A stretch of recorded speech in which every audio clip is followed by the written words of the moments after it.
প্রাণের ভাই আমার, মানুষকে মানুষের মতো দেখলেই মানুষ বলা যায় না। মানুষের বংশ থেকে জন্ম নিলেই মানুষকে মানুষ বলা যায় না।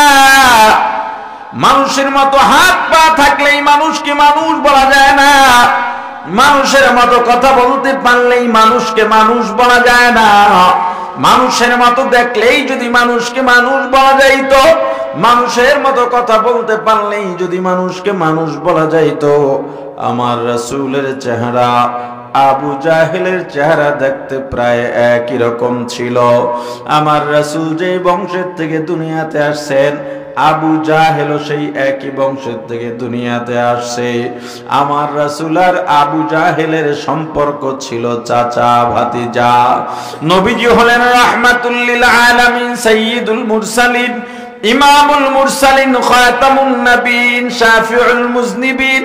পক্ষান্তরে আমার রাসূলের আত্মীয় হওয়ার পরেও, রেহেম হওয়ার পরেও, আমার রাসূলের একই বংশের রক্ত হওয়ার পরেও, রাসূলের সঙ্গে একই চেহারা হওয়ার পরেও আবু জাহেল হলো চিরস্থায়ী জাহান্নামী। हकीकत से तो दुनिया बेखबर है, दुनिया की नुमाइश पर नजर है। नमी गोयम के आज दुनिया जुदा बाश, बहर कार एक बाशी बा खुदा बाश। सिस्ते दुनिया आज खुदा गाफिल बुदान, नकामाशो नुकरा हो फर जिंदोजान। दुनिया में हो दुनिया का तलब गार नहीं हो, दुनिया में हो दुनिया का तलबगार नहीं हो। बाजार से गुजर हो खरीददार नहीं हो, बाजार से गुजर हो खरीददार नहीं हो। जागा जिला गाने के दुनिया नहीं है, जागा जी लगान की दुनिया नहीं है। ये इबरत की जाहे तमाशा नहीं है, ये इबरत की जाहे तमाशा नहीं है। প্রাণের ভাই আমার, আল্লাহ যাদের ভিতরে কোরআনের ইলম নাই, যারা কোরআন জানে না, তাদের পরিচয় দিয়া বলেন ওয়ালাকাদ যারানা লিজাহান্নামা কাসীরা। আমি আল্লাহ অধিকাংশের জন্য জাহান্নাম বানিয়েছি। অধিকাংশ যারা জাহান্নামে যাবে তারা কারা? মিনাল জিন্নি, জিনদের মধ্য থেকে বেশিরভাগ জিন যাবে জাহান্নামে। মিনাল ইনসি, মানুষদের মধ্য থেকে বেশিরভাগ মানুষ যাবে জাহান্নামে।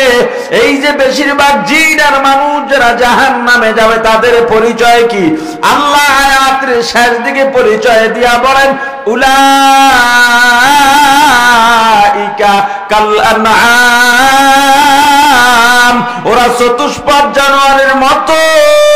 শুধু জানোয়ারের মতো নয়, বালহুম আদল, বরং জানোয়ার থেকেও খারাপ।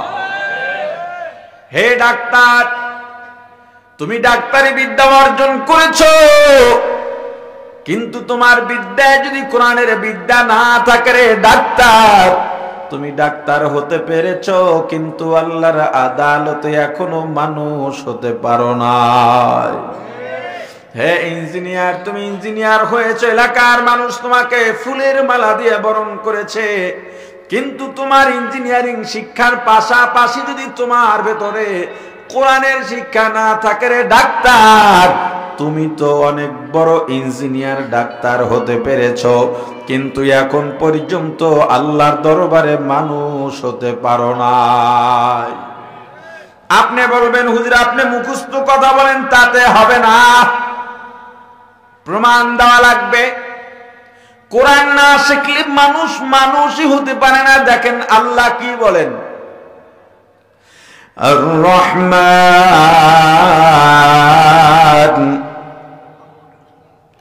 আল্লামাল কুরআন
বলেন আর রহমান, আমি দয়াময় আল্লাহ।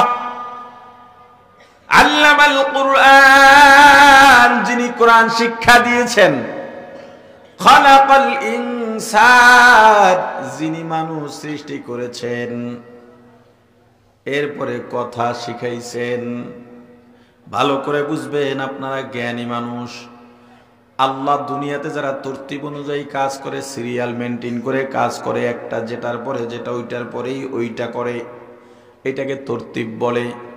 যারা তরতিব অনুযায়ী আমল করে, এই আমলের দাম আল্লাহর কাছে অনেক বেশি। রাসূল করিম সাল্লাল্লাহু আলাইহি ওয়াসাল্লাম বলেছেন, পৃথিবীতে দুই ধরনের মানুষ সব থেকে ভালো। কয় ধরনের মানুষ ভালো? কে বলেছেন? বলেন। এই দুই ধরনের মানুষ, এক, যারা কোরআন শেখে, সব থেকে ভালো। এর ধরন কয়টা? বলে না, বলেন। সবাই জবাব দেবেন ইনশাআল্লাহ।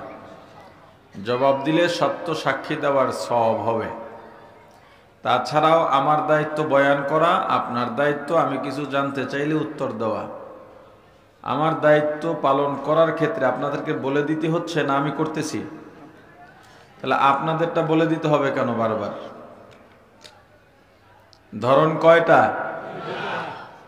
পৃথিবী যত মানুষ আছে, দুইটা গুণ যাদের মধ্যে থাকবে, এরা সব থেকে ভালো। এক নাম্বার হলো যারা কোরআন শেখে। এক নাম্বার, এরা পৃথিবীর সব থেকে ভালো। আল্লাহ রাসূল বলেছেন, কোনো সন্দেহ আছে? দুই নাম্বার যারা কোরআন শেখান। দুই নাম্বার যারা শেখে, তাদেরকে কি বলে? বলেন। ছাত্র। যারা শিখান, এক কথায় কোরআনের ছাত্র এবং শিক্ষক পৃথিবীর সব থেকে ভালো। কে বলেছেন? মুহাম্মদুর রাসূলুল্লাহ সাল্লাল্লাহু আলাইহি ওয়াসাল্লাম। এবার বলেন, কোরআন শিক্ষা দেওয়া হয় কোথায়? প্রাইমারি স্কুলে, KG school, kindergarten, high school, college, varsity, কোথায়? আরো জোরে বলেন। অতএব পৃথিবীর সর্বশ্রেষ্ঠ এবং সর্বোত্তম শিক্ষা প্রতিষ্ঠান হলো মাদ্রাসা। কে বলছেন? বলেন। এই যে আপনি রাসূলের নাম বলছেন, গুনাহ হইতেছে? তো বারবার বলার পরেও যারা বলেন না, কোন দুঃখে বলেন না বলেন তো? কি কষ্ট আপনার মনে, যে এই কষ্টের কারণে রাসূলের নাম শোনার পরে দরুদটাও পড়তে পারেন না? কি কষ্ট আপনার মনে বলেন? কয়দিন আগে নির্বাচন গেছে, বাঁচার কাপড় উল্টে এত লাফাইছেন। এই ছেলে, ওর সাথে তো মনে হয় গার্জিয়ানও আছে ওখানে। এই লাইট মারে কে?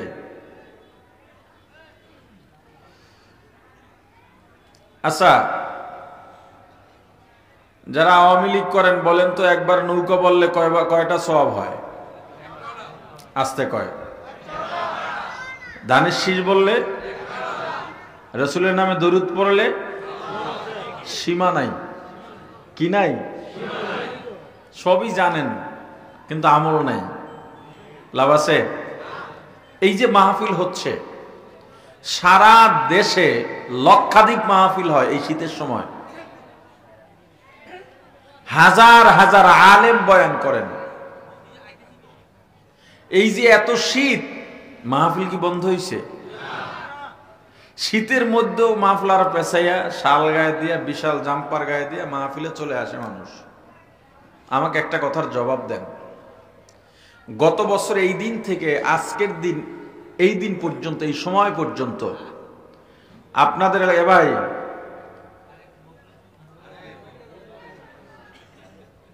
এটা নিয়ন্ত্রণ করতে হবে। আমি বয়ানে কিছু খাই না, মাঠে কেউ কিছু খাইলে আমার মেজাজে ধরে না। আমি বয়ানের মধ্যে মোবাইল রিসিভ করি না, মাঠে কেউ কথা বললে আমার মেজাজে ধরে না। এই বয়ানের গুরুত্ব নাই আসলে আমাদের মাঝে, ওইটাই বলতেছি।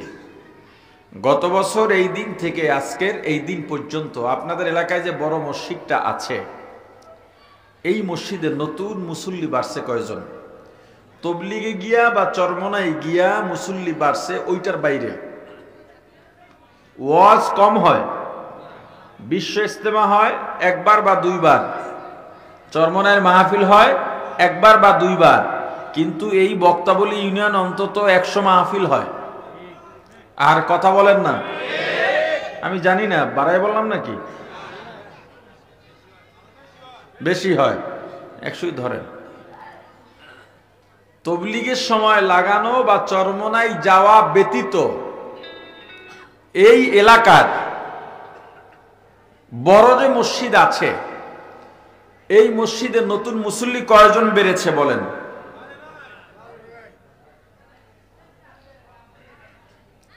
তাহলে এই মাহফিল দিয়ে লাভ কি?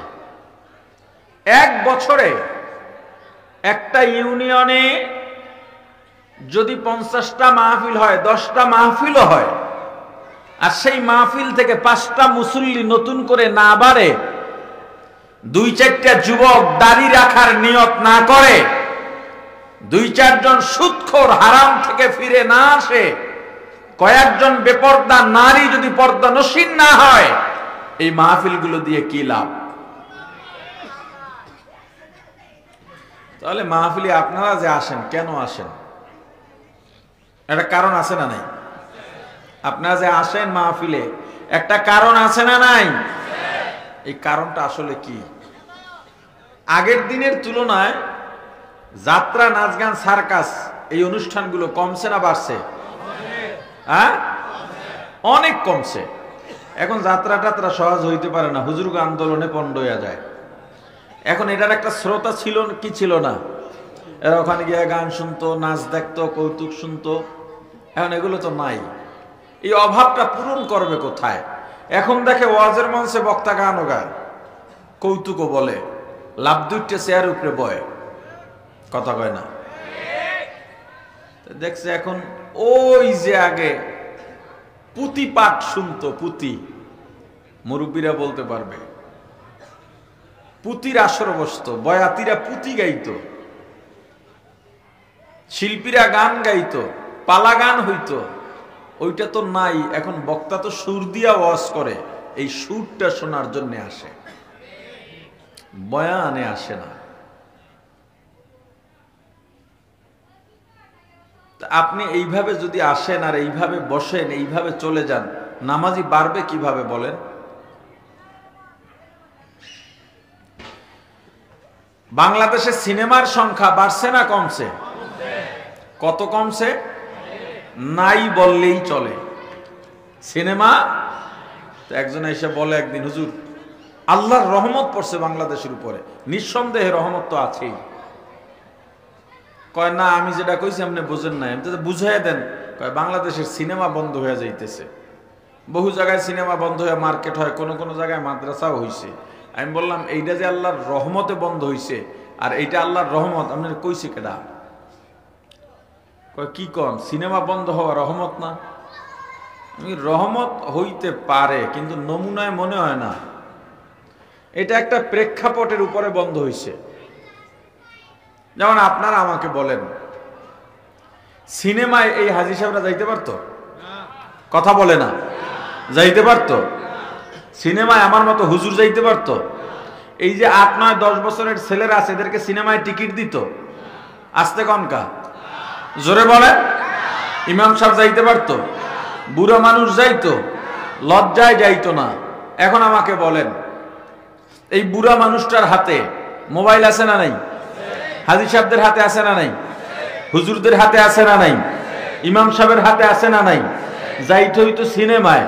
আর সিনেমা আসলেই বা কয়টা? সিনেমা না দেখলে অন্য কোনো মাধ্যমে সিনেমা দেখার সুযোগ ছিল না। একটা চ্যানেল ছিল বিটিভি, তাও সবার বাড়ি ছিল না, 2-1টা বড় লোকের বাড়ি ছিল। সিনেমা না দেখলে কিছু দেখতে পারতো না। এখন সবার হাতে মোবাইল, কম্বলের তলে বৈশা সিনেমা দেখা সবার জন্য সহজ না কঠিন? সিনেমা বন্ধ, রহমতটা কোন জায়গায় হইলো? এদিকে ঘরে ঘরে গজব, হাতে হাতে গজব। হুজুর বাংলাদেশে মাহফিল খুব বাড়ছে, আল্লাহর রহমত আমি খুঁজে পাই কম। রহমত তো অবশ্যই আছে, মাহফিলের সংখ্যা বাড়তেছে, বক্তা এত বক্তা, হায় আল্লাহ, এত বক্তার পরেও কারো ডায়েরি খালি নাই, ডেলি 2টা-3টা করে মাহফিল এক একজনের। কিন্তু একজন নামাজই বাড়লো না, তো রহমত হলো কোথায় বলেন? এর কারণ কি জানেন? ওই কারণ একটাই, সুরের অভাব পূরণ করতে আপনারা মাহফিলে আসেন। রাগ করেন না, এখন তো শীতের কারণে বোঝা যায় না। যখন শীতটা থাকে না, মাথায় মাফলার থাকে না, টুপি থাকে না, মানে শীতের টুপি, তখন দেখা যায় বিভিন্ন অঞ্চলে, বেশিরভাগ অঞ্চলে শ্রোতা যারা থাকে 80% শ্রোতার মাথায় টুপি থাকে না। একটা দিনই পরিবেশে আসবে, টুপি সবসময় মাথায় দাও, একটা দায়মি সুন্নাত, আপনি না দিলে গুনাহ হবে না। কিন্তু আপনি যদি ইসলামিক মাইন্ডের হন, আপনি যদি মুসলমান নিজেকে দাবি করেন, ইসলামের স্পিরিট ভিতরে ধারণ করেন, তাহলে আপনি দিনই পরিবেশে আসছেন, অন্তত এখানে তো একটা টুপি মাথায় দেবেন। আপনারা বলেন, আপনারা কি ওয়াজে আসছেন? কথা কয় না, আরো জোরে বলেন। আমার বয়ান কি শুরু হয়েছে? হ্যাঁ, এটাই তো। বয়ান যদি শুরু না হয়, এতক্ষণ কি করলাম আমি? কি করলাম এতক্ষণ বলেন? এই যে বললাম আপনারা বয়ানে আসেন না, এটার প্রমাণ দিলেন এখন জায়গার ভেতরে। আপনারা বয়ানে আসেন না, সুরে আসছেন। এখন যদি আমি আরো আধা ঘন্টা এভাবে কথা বলি, মাঠ পুরা ফাঁকা হয়ে যাবে। আমি যদি 1 ঘন্টা আলোচনায় লাস্টে 5 মিনিট সুর দিয়ে এখান থেকে হেঁটে হেঁটে যাবেন আর বলবেন, হুজুর এত দূর থেকে আসলাম শীতের মধ্যে বয়ান শুনতে, হুজুর মাত্র 5 মিনিট ওয়াজ করলো। তার মানে আপনার সুরটাকে ওয়াজ বানায় নিছেন। মনে রাখবেন, সব সুরে নূর নাই। এই সুরের পাগল হয়ে লাভ নাই। অভ্যস্ত হন, একটা মাইন্ড সেট আপ করেন যে আগামী 2 থেকে 3 বছরের মধ্যে দূর থেকে কোনো আলেম আইনা বয়ান করানোর দরকার নাই, টাকা পয়সা অনেক খরচ হয়। ওই এলাকার ওই ইমাম সাহেব, ওই মাদ্রাসার হুজুর, এরকম 5 জন এলাকার হুজুর দিয়া বয়ান, মানে দিনই আলোচনা শুনবো, আমলের নিয়তে শুনবো। দূর থেকে ভাড়া করে হুজুর এনে হাজার হাজার টাকা দিয়া এরপর রংঢং শুনবো, এর মধ্যে ওয়াজও নাই, বয়ানও নাই, থাকলেও আমরা ধারণ করতে পারি না, এলাকার আলেমরা অমূল্যায়িত হয় না, এটা দরকার নাই, আমরা এলাকার আলেম দিয়েই বয়ান শুনবো ইনশাআল্লাহ। আপনি বয়ান শোনেন, সুরের দরকার নাই। এবার বুঝে শুন না, কোন বয়ানে আসছেন না সুরে আসছেন? সবাই কয় না যে বয়ানে আসছেন না সুরে আসছেন? তাহলে সুর না হলে কোনো সমস্যা আছে না? অনেকে চিন্তা করতেছে আসলেই কি হুজুরে সুর দিত না? দোকানের লোক এখানের থেকে কয়েক গুণ গাড়ি টাইনে আমরা আসতে পারি নাই। দোকানের অনেকে চিন্তা করতেছে মাঠে যাও যাইতাম তাও শেষ, আগে চিন্তায় ছিলাম হুজুরে টান মারে কোন সময়, ওই সময় একটু যাবো, এখন তো হুজুরে সুরি দেবে না, তো এখনই বাড়ি যাই। এমন বুজুর্গ আপনাদের এই বক্তা বলি অঞ্চলে নাই। কথা বলে না, এটা বুজুর্গ না বুজুর্গু? জোরে কন। সুর যদি হয় আলহামদুলিল্লাহ, আল্লাহর পক্ষ থেকে হবে, না হইলেও কোনো আপত্তি নেই। এই কথার উপরে একমত? এই হুদাই কন, সুর না দিলে এখানে যারা মুরব্বী আছে, চেয়ারম্যান সাহেব কইবে যে হুজুর কামটা কি ঠিক হইল? মাদ্রাসার মাহফিল, অথচ মাদ্রাসার হুজুররাও কইব আপনার কি এর লেগে আনছিলাম? সুর আমাকে আল্লাহ দিছেন, কণ্ঠস্বর। এই জায়গায় আমার কোনো যোগ্যতা নাই, কোনো শিক্ষা নাই, কিচ্ছু নাই। এই সুরের পেছনে কোনো মেহনত নাই, কোনো পরিশ্রম নাই, এটা সম্পূর্ণ আল্লাহর দান। এটা হলো একদম পিওর নেয়ামত, যার পেছনে কারো কোনো পরিশ্রম নাই। অতএব যেহেতু আল্লাহর একান্ত দান করা নেয়ামত, কণ্ঠস্বর, আল্লাহ যদি চান এই নেয়ামত হবে, না চাইলে হবে না। যদি হয় আলহামদুলিল্লাহ, না হইলেও। এই যে এতক্ষণ বাড়তি কথা বললাম, আমার আলোচনার বৈশিষ্ট্য হলো খুতবা ছোট করি, দেখছেন না?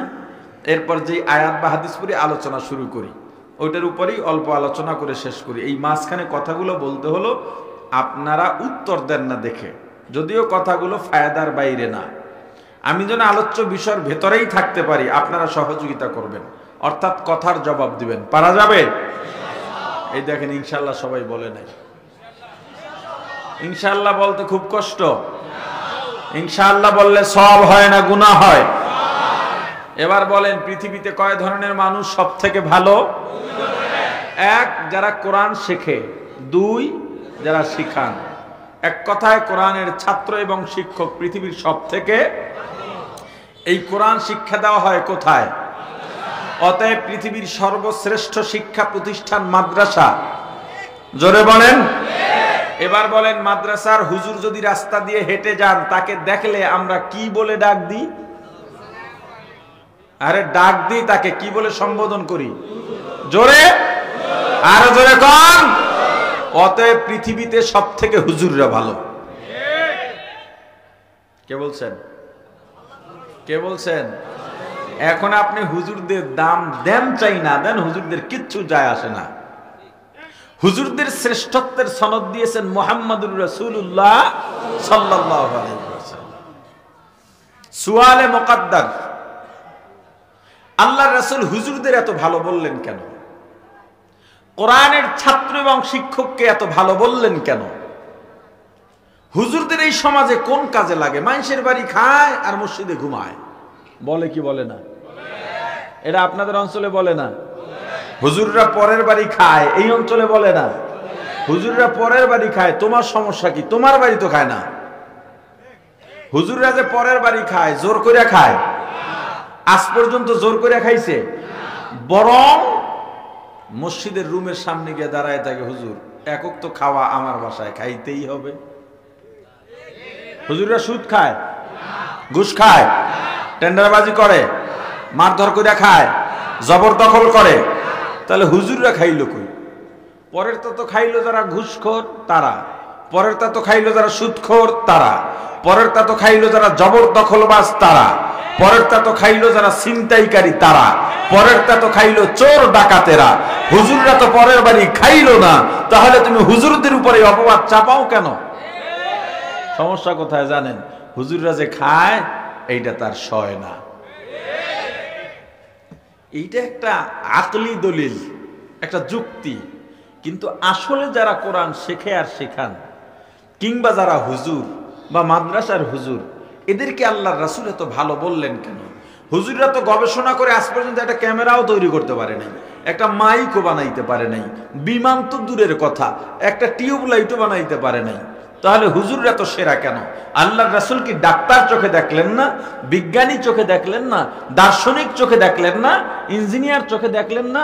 হুজুরদেরকে কেন ভালো বললেন? এর একটা জবাব দরকার আছে না নাই? এক নাম্বার জবাব, এর অনেকগুলো জবাব, সব জবাব কোরআন দিয়ে দেব। উপস্থাপনায় বলেছেন কোরআন থেকে আলোচনা করবেন। এইভাবে বলাও ঠিক না। আমি তো কোরআনের আয়াত দিয়ে আলোচনাই শুরু করি নাই, শুরু করছি হাদিস দিয়া। বলা উচিত কোরআন সুন্নাহর আলোকে আলোচনা বা ইসলামিক দৃষ্টিতে আলোচনা অমুকে করবেন। শুধু কোরআন বা হাদিসকে খাস মোলাক্কাস করা ঠিক না। আমি দলিলগুলো দেব কোরআন থেকে, কিন্তু আলোচ্য বিষয়টা নিয়েছি হাদিস থেকে। কোরআন যারা শেখে আর শেখান তাদের এত দাম কেন? অনেকগুলো জবাবের এক নাম্বার জবাব, কোরআন না শিখলে মানুষ মানুষই হতে পারে না। কোরআন না শিখলে মানুষ মানুষই হতে পারে না। কোরআন শেখার দ্বারা মানুষ প্রকৃত মানুষ হয়। এখন আপনার আর একটা প্রশ্ন, আমরা তো মানুষই আছি, আবার আলাদাভাবে মানুষ হব কিভাবে? যদি কোরআন না শিখলে আবার মানুষ না হই, তাহলে আমাদের পরিচয় কি? আপনার পরিচয় আল্লাহ দিয়েছেন, রাগ করবেন না তো? যদি রাগ করেন আল্লাহর ওই কোরআনের আয়াতের উপরে করবেন। আমি তো শুধুমাত্র قال النبي صلى الله عليه وسلم بلغوا عني ولو آية أو كما قال النبي عليه الصلاة والسلام। আমি শুধুমাত্র এই হাদিসের আমলকারী, অর্থাৎ আমি যা শুনছি, আমি যা পড়ছি সেটা আপনাদেরকে শুনাইয়া দেওয়া। যদি আমার কথাটা পছন্দ না হয়, আমার উপরে রাগ না করে ওই কোরআনের আয়াত, ক্ষমতা তো আপনার কম নাই, টাকা তো কম নাই। আমি আসার সময় একজন বলছিল এপারের মানুষ টাকার ওজনে ডাইবে যাওয়ার অবস্থা। আর এটা আমি বুঝলাম এই সুন্দর মসজিদটা দেখা, মাশাআল্লাহ। মসজিদ যেমন সুন্দর, মুসল্লিও যেমন তেমন সুন্দর যেন হয়। কি বলেন? তা আপনার তো পাওয়ার অনেক, আপনার এই কোরআনের আয়াতটা যদি আপনি স্থায়ীভাবে ব্যান করে দিতে পারেন তাহলে কোনো হুজুর আর এটা নিয়ে আলোচনাই করতে পারবে না। কিন্তু আপনি আমার জবান বন্ধ করবেন, হাজার জবান তৈরি হয়ে যাবে। কথা কয় না? আওয়ামী লীগ বলে এক মুজিব, লুকান্তরে লক্ষ মুজিব, ঘরে ঘরে বিএনপি বলারা বলে এক জিয়া, লুকান্তরে লক্ষ জিয়া ঘরে ঘরে। তাহলে উলামায়ে কেরাম কি জঙ্গলে জঙ্গলে নাকি? আমি উলামায়ে কেরামের পক্ষ থেকে বলে যাই, এক আলেম লুকান্তরে এক মুফতি, মুহাদ্দিস, মুফাসসির, ইমাম, মুহতামিম, একজন আলেম হাফেজ, লুকান্তরে লক্ষ লক্ষ কোটি কোটি আলেম আল্লাহ পৃথিবীর ঘরে ঘরে তৈরি করে দেবেন। কাদেরে কুদরতু দারি বরকামাল, আনতা রব্বি আনতা হাসবি জুল জালাল। এই ক্ষমতা আল্লাহর আছে না নাই? জোরে বলেন আছে না নাই? আপনি কোরআন না শিখলে মানুষই হতে পারবেন না। তাহলে আপনার পরিচয় কি হতে পারে? আমার আল্লাহ পরিচয় কোরআনের মধ্যে দিয়েছেন। আল্লাহ বলেন, ওয়ালাকাদ দারানা লিজাহান্নামা কাসীরাম মিনাল জিন্নি ওয়াল ইনসি লাহুম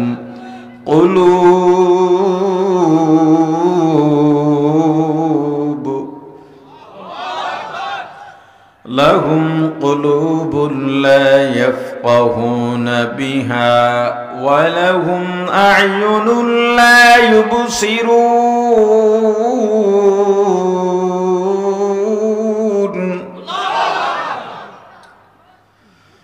ولهم أعين لا يبصرون بها ولهم آذان لا يسمعون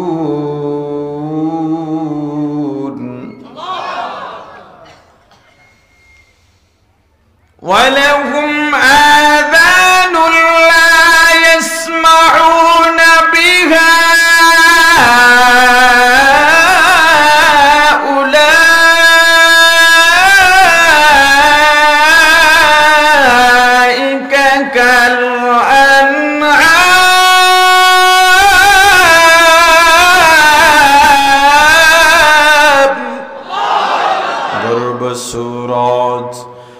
आदमी ইনসাবুদে আহমদ আবু জাহলহা মেক সাবুদে। মানুষ নফল নামাজ বেশি পড়তে পারে না, কিন্তু 5 ওয়াক্ত নামাজ নিয়মিত পড়ে। একজন মানুষ তাহাজ্জুদ পড়তে পারে না, কিন্তু নিয়মিত জিকির করে। ফরজ, ওয়াজিব, সুন্নতে মুআক্কাদা আমলগুলো ছাড়ে না। এই আমলের দাম আল্লাহর কাছে বেশি। আর একজন মানুষ তাহাজ্জুদ, ইশরাক, আওয়াবিন সব পড়ে, শাস্তের নামাজও পড়ে, জিকির তেলাওয়াত কোনো কিছু বাদ দেয় না, কিন্তু সপ্তাহে 1-2 দিন দেখা যায় জোহরের 1 ওয়াক্ত নামাজ ছেড়ে দেয়, ফজরের 1 ওয়াক্ত নামাজ ছেড়ে দেয়। এই আমলদারের আমলের দাম আল্লাহর কাছে নাই বললেই চলে। আল্লাহ যেমন তরতিবওয়ালা, আল্লাহ তদ্রুপভাবে তরতিবকে পছন্দ করেন, সিরিয়াল মেইনটেইনকে আল্লাহ পছন্দ করেন। কোরআনের মধ্যে কোনো বাড়তি কথা নাই, কোরআনের মধ্যে কোনো ফালতু কথা নাই, কোরআনের মধ্যে কোনো ছন্দ পতন নাই, কোরআনের মধ্যে কোনো অনর্থক কথা নাই, কোরআনের মধ্যে প্রশ্ন করার পরে জবাব দেওয়া যাবে না এমন কোনো কথা নাই। কোরআনের মধ্যে যত প্রশ্ন উঠবে সব প্রশ্নের জবাব আমার কোরআনের মধ্যেই আছে। কিন্তু সূরাতুর রহমান এমন এক দামি সূরা, কিয়ামতের ময়দানে আল্লাহ জান্নাতীদের সমাবেশ ঘটাইয়া জান্নাতীদের অন্তরকে শান্ত করার জন্য আল্লাহর কুদরতি জবানে সূরাতুর রহমান তেলাওয়াত করে শোনাবেন। আল্লাহর তেলাওয়াতের মধুর সুর আর সুরের ঝংকার এত মধুর হবে, এত মধুর, জান্নাতীরা এত মধু সহ্য করতে না পেরে আবেগ আপ্লুত হয়ে আল্লাহর সেজদায় পড়ে হাজার হাজার বছর বেহুশ হয়ে কাটিয়ে দেবে।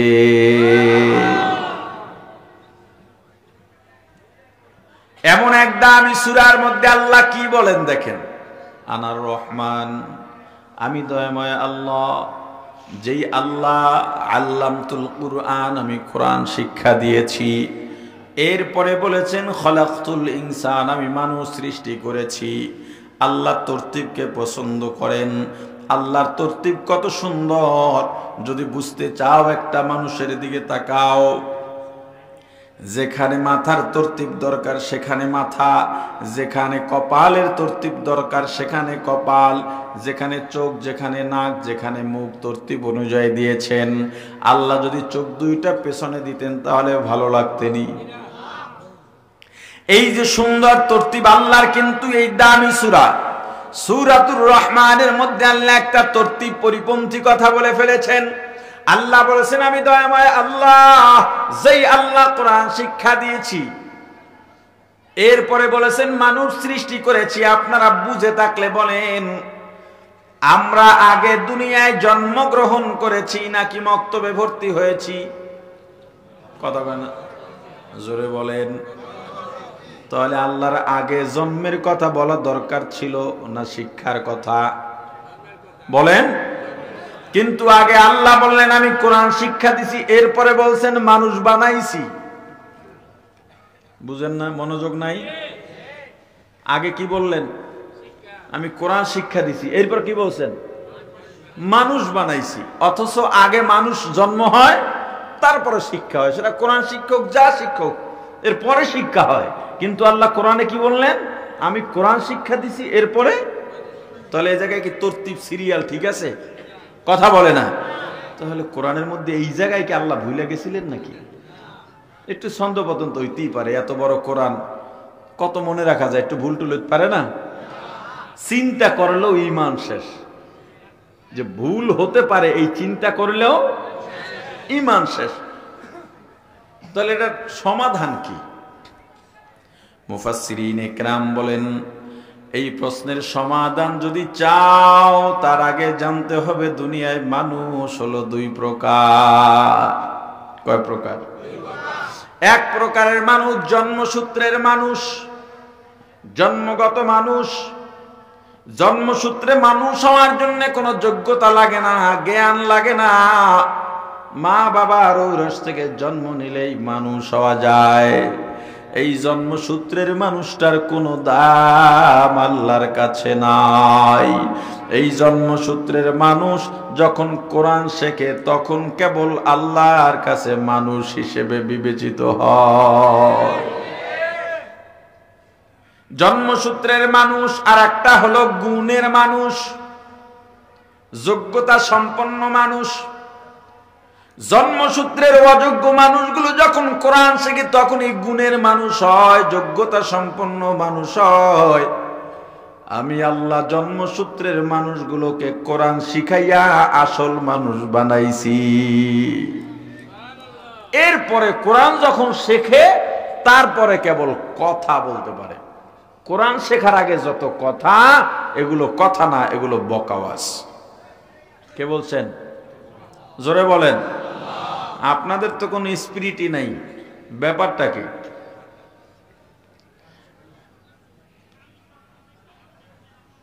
কোরআন যারা শেখে আর শেখান তাদের এত দাম কেন? অনেকগুলো জবাবের এক নাম্বার জবাব, কোরআন শেখার দ্বারা মানুষ প্রকৃত মানুষ হয়। অনেকগুলো জবাবের দুই নাম্বার জবাব।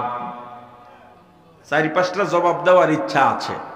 আপনাদের উৎসাহ, আপনাদের আগ্রহ থাকলে যাব, না হয় 1-2 জবাবে শেষ করে দেব ইনশাআল্লাহ। ফজর পর্যন্ত চলবে। ফজরের সময় কোনো নামাজ এখন এই জায়গায় হইবে, একজনও খুঁজে পাওয়া যেত না। যারা নিয়মিত পড়ে খালি এরাই খাড়াই থাকবে। আল্লাহ বোঝার তৌফিক দান করে, আমাদের হেফাজত করে। অনেকগুলো জবাবের 2 নাম্বার জবাব, আমার রাসূলের বয়স যখন 40 ছুঁই কিংবা 40 হয়ে গেছে, এর আগে আগে রাসূল নির্জনতা অবলম্বন করলেন, কথাবার্তা কমিয়ে দিলেন, একা এক জায়গায় বসে থাকতেন। সর্বশেষ হীরা গুহার মধ্যে নবীজি উঠলেন। ওখান থেকে মাঝে মাঝে খাদিজার ঘরে আসতেন। শেষ দিকে আর সেখান থেকে আসেন না, ওখানেই বসে থাকেন আম্মা জান খাদিজাতুল কুবরা রাদিয়াল্লাহু তাআলা আনহা, যারা মধ্যপ্রাচ্য বা মিডল ইস্টে গিয়েছেন, যারা হজে গিয়েছেন অতটা যাচাই করতে পারেন নাই, যারা প্রবাসী আছে বা ভ্রমণে যায়, দেখার জন্য যায়, তারা আমার কথাটা তাসদিক দিতে পারবে। মিডল ইস্টের যত পাহাড় আছে, বিশেষ করে আরব রাষ্ট্রগুলোতে যত পাহাড়, এই পাহাড়ের মধ্যে পাথরগুলো এখনো দেখবেন চারদিকে চোকা ধারালো।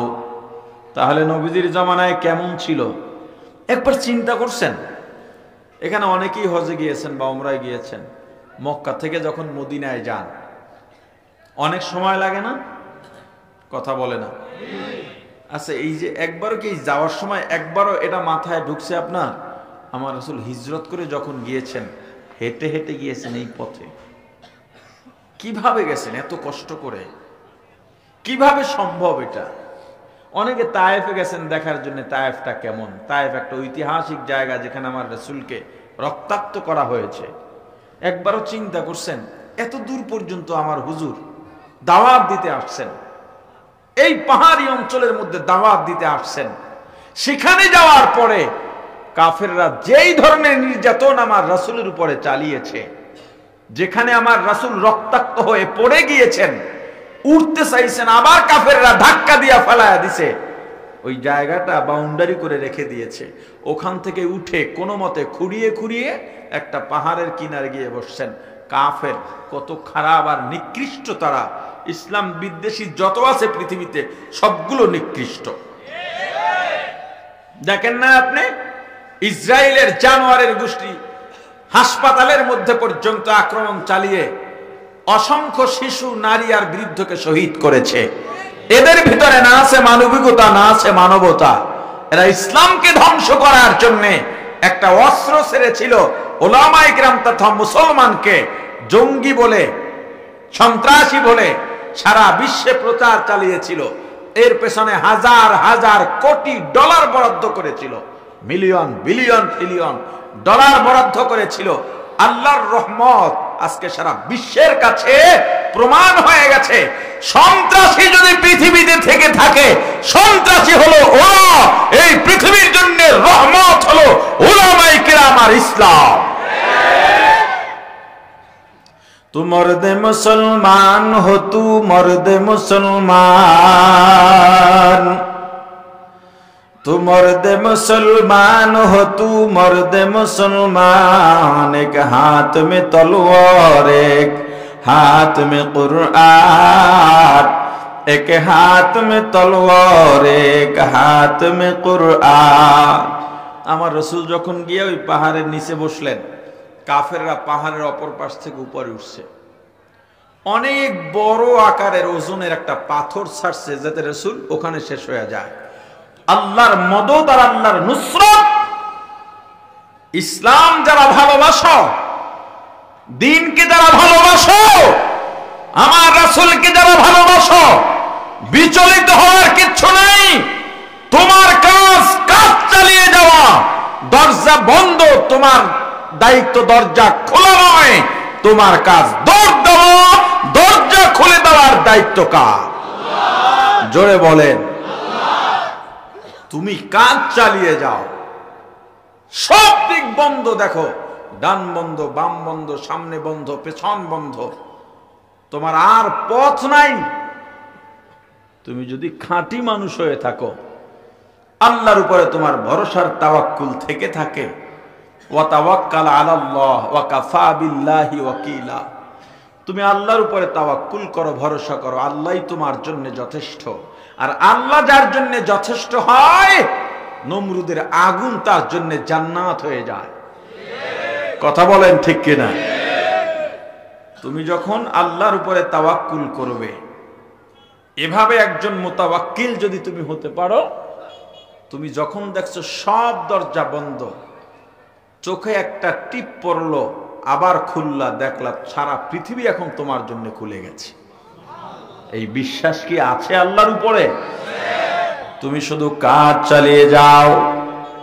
প্রাণের ভাই আমার, তোমার জন্য ভিন্ন রূপে কোন এক আবাবিল আল্লাহ পাঠাবেন। শুধুমাত্র বিশ্বাস হারানো যাবে না, ঈমান নড়বড় করা যাবে না। আমার রাসূল যখন পাহাড়ের নিচে বসলেন, কাফিররা বিশাল এক পাথর পাহাড়ের উপর থেকে ছাড়ছে, আল্লাহ ছোট্ট একটা পাথরের টুকরার সাথে বড় পাথরটা আটকায় দিছে। পাথরটা এমনি শূন্যের উপরে ঝুলে আছে, ছোট্ট একটা পাথর এখানে, এখনো সে পাথরটা সেখানে আছে, কিয়ামত পর্যন্ত নিদর্শন হিসাবে এটা থেকে যাবে। কোন ঝড় বন্যায় ওটা পড়বে না। যে আমি আল্লাহ যদি সাহায্য করতে চাই কিভাবে করতে পারি, ছোট পাখি দিয়া আব্রাহার বাহিনী ধ্বংস করে দিতে পারি আমি আল্লাহ। মুসার হাতের লাঠি দিয়া নীল দরিয়ায় রাস্তা বানিয়ে দিতে পারি আমি। আমার এক ঘোষণায় নমরুদের আগুন জান্নাতের বাগান হয়ে যেতে পারে। আমার এক কথায় ইউনুসকে মাছের পেটে আমি 40 দিন বাঁচায় রাখতে পারি। তোমার সেই ঈমান কি হারিয়ে গেছে? তুমি সেই ইতিহাস কি ভুলে গিয়েছো? তোমার কাছে কিছু বললেই তুমি হুজুরকে ম্যানেজ করো। ব্যক্তি ম্যানেজ করে মানুষ, যারা হারাম খায়, সুদ খায়, মনে করেন আপনি বললেন ভাই এটা তো সুদ, তখন সে আপনাকে ম্যানেজ করার জন্য পাগল হয়। কিভাবে? আরে ভাই আপনি মাসালা জানেন না, এভাবে এভাবে এভাবে যাইয়া এদিক দিয়ে এটা জায়েজ, কথা বলে না। তো আমার কাছে যখন এটা কেউ বলতে চায়, তখন আমি বলি ভাই আপনার এত কষ্ট করে বুঝান লাগবে না, আমি এমনিই বুঝছি আপনার পক্ষ থেকে এটা জায়েজ।